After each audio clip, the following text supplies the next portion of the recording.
You guys are here, everybody's here. It's incredibly special for all of us that you're in attendance for this really special day. And I think all of us are probably a little overwhelmed too. So we're going to do our best, starting with me.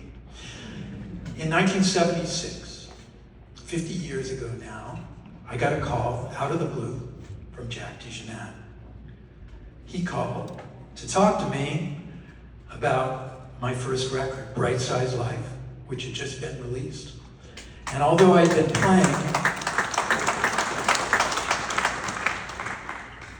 with Gary Burton for a couple of years by then, I had never met Jack.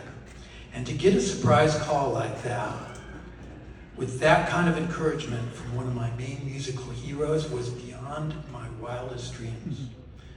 He totally got what it was I was going for. He talked about the record in detail, and then invited me up to his house to hang out and play. That was Jack. And I'm just one of the dozens and dozens of musicians who got that kind of encouragement from him. To get a call from the greatest drummer of our time meant the world to me.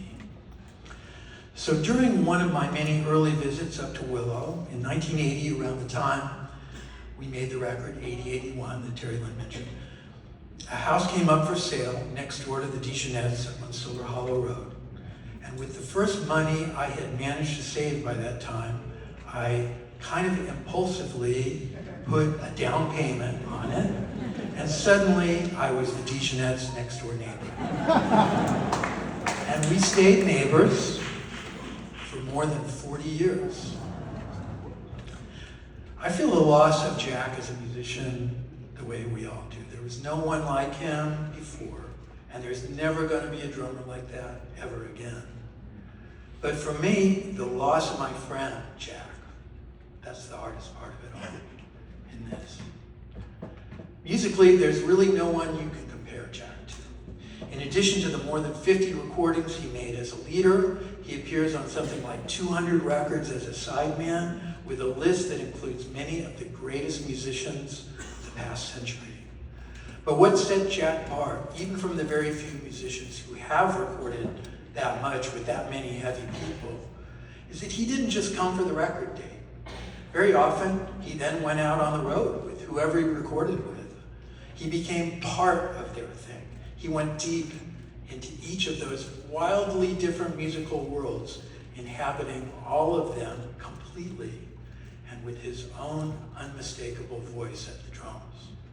That kind of range at that level, I don't think any other musician on any instrument could lay claim to that. So today, you're going to hear from a whole bunch of us who had the incredible experience of knowing and playing with Jack along the way.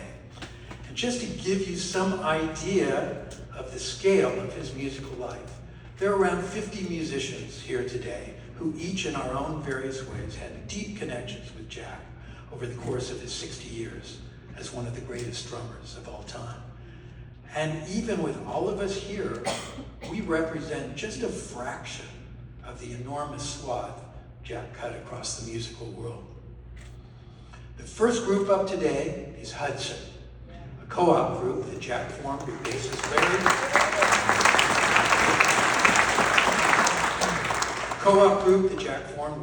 Larry Grenadier, keyboardist John Medeski, and guitarist John Schofield. That recorded together under that name in 2017. Let's go. The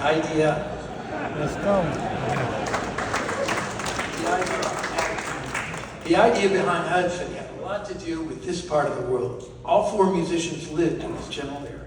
So it seems like a particularly appropriate way to start today. And throughout this event, you will get to hear my co-artistic director and co-host, Terry Lynn Carrington, in a bunch of different settings. Terry Lynn, in addition to being one of the most important band leaders and musical forces of our time, has been family to the DeJohnettes, coming through Jack's lineage and part of Jack's legacy of contribution to the next generation. So please welcome Larry Grenadier, John Medeski, John Schofield,